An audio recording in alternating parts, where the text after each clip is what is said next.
How's it going, guys? It's Red, and in this video I'm going to be showing you guys a super powerful no recoil DPS setup that you guys can be using right now in Back 4 Blood. With this setup, you guys should be able to easily get through Recruit and Veteran, and this build can even be taken into Nightmare. But before we get into that, if you're new here to the channel, make sure to leave a like on this video and subscribe for more awesome Back 4 Blood content just like this. Also, make sure to check out the link to my Discord server. It's going to be down in the description below. You guys can use it to find teammates to play Back 4 Blood with. So if you guys are in some dire need of teammates, make sure to come check out the Discord server. And without further ado, I hope you guys enjoy the video.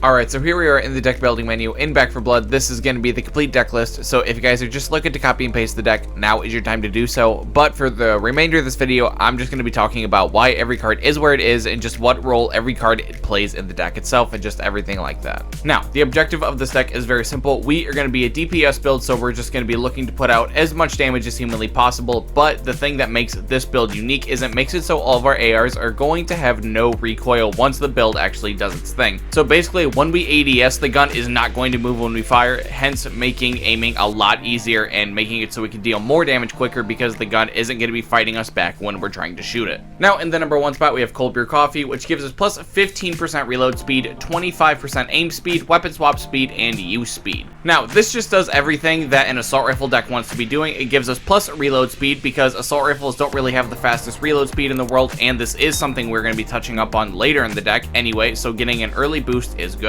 It gives us aim speed, which again, assault rifles don't really have the fastest ADS speed in the world, nothing like, you know, SMGs or anything like that, and they definitely benefit from aiming faster. I mean, the swap speed isn't too relevant in this build, but I mean, it is nicer to just swap weapons faster if that is needed. And use speed is honestly kind of like a hidden all-star because it like goes into everything. It goes into reviving teammates, you know, getting survivors off the walls, you know, everything that you need to be doing that requires like a progression bar, use speed applies for.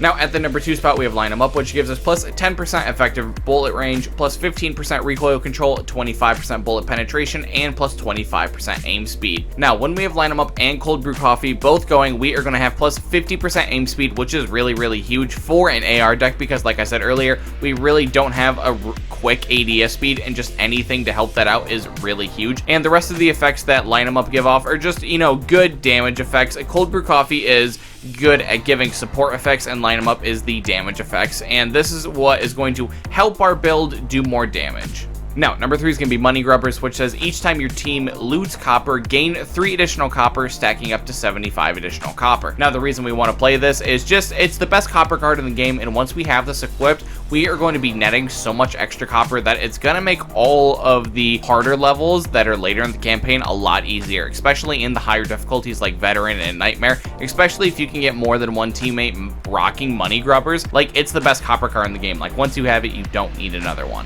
Now, number 4 is going to be Trigger Control, which gives us plus 25% accuracy with assault rifles and sniper rifles. This one's just an auto include. It gets straight to the point and makes us more accurate, thus making everything else easier to hit. Now, at the number 5 spot, we have Knowledge is Power, which gives us plus 10% weak spot damage, and it allows players to see values for damage they deal and enemy health bars. Now, this card is kind of optional. Like, if you would rather take this out and put something like Hyper Focused in that really dials in on the weak spot damage, you could do that. But for me personally, I think having the health bar on all the special infected is really good because I like knowing when I have to stop shooting them, because there's plenty of times where like I'm shooting a special infected through the bush and I don't know sometimes if I got him or if a teammate got him or something like that, and it's just really nice to see the health bar. It makes everything just so much smoother, and it gives us weak spot damage on top of that. Now, number 6 is going to be Wide Mouth Magwell, which gives us plus 30% reload speed with minus 5% damage resistance as the downside. Now, we're not, you know, like a mag coupler deck. We're not disabling our ADS, and we're not like an admin reload deck, so we have to rely on just raw reload. So we kind of have to play, you know, cards like Wide Mouth Magwell just to reload faster, just so we can get back into the action. Now, number 7 is going to be Large Caliber Rounds, which gives us plus 7.5% bullet damage and plus 200% bullet penetration.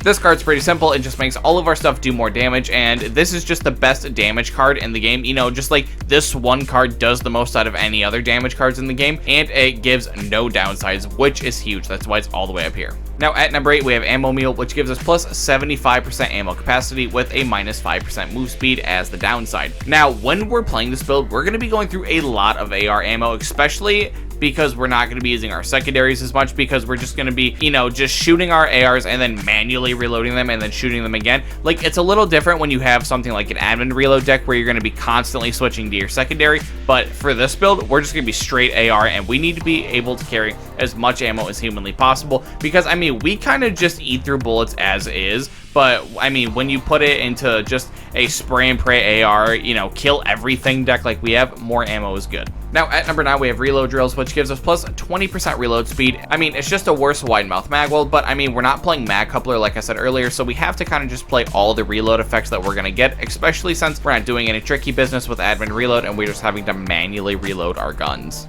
Now, at number 10, we have Glass Cannon, which gives us plus 25% damage, and the downside is we lose 30% health. Now, the reason this is in the deck is just because we're a DPS build. We just want to be doing as much damage as humanly possible, and we can play other cards that give us more health to mitigate this downside. But getting plus 1/4 of your damage just for playing this card, I mean, that is a lot of damage. But, I mean, the health is something you have to take into consideration. That's why it's not earlier up in the deck, because I don't think that you can afford to lose just a 30 of your health just to do more damage, like earlier in the game. Now, at the number 11 spot, we have Canned Goods, which gives us plus 40 health and minus 30% stamina as the downside. This card is in here just to make the downside from Glass Cannon not as bad. Now, while 40 health may not cover the entire thing, I would rather take more of a hit on my stamina than my health, because Turtle Rock really wants us to play the game slow, and I mean, and this game isn't really speedrun centric as it used to be, so going slower and having our stamina cut isn't really a bad place to be, and it's much better to be than taking a third of our health away.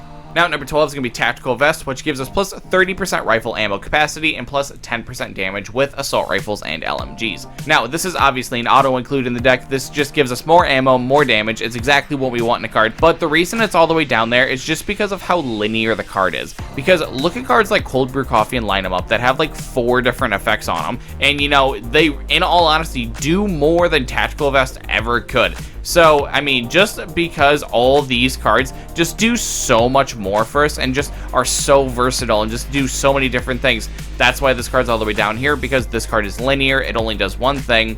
And I mean, the main reason it's in here over another damage card is just the 30% rifle ammo capacity is huge. Like I said, I mean, with Ammo Mule, you're just going to be an absolute ammo guzzler, but you don't really need this till later in the campaign. Now, at number 13, we have High Vis Sights, which gives us plus 30% aim speed. Now, like I said earlier, assault rifles don't really have the fastest ADS in the world. I mean, nothing compared to like a submachine gun, and just anything that we can put into the deck to help our assault rifles just get into the action faster and just help the no recoil thing happen even faster. That's something we want to play in our deck.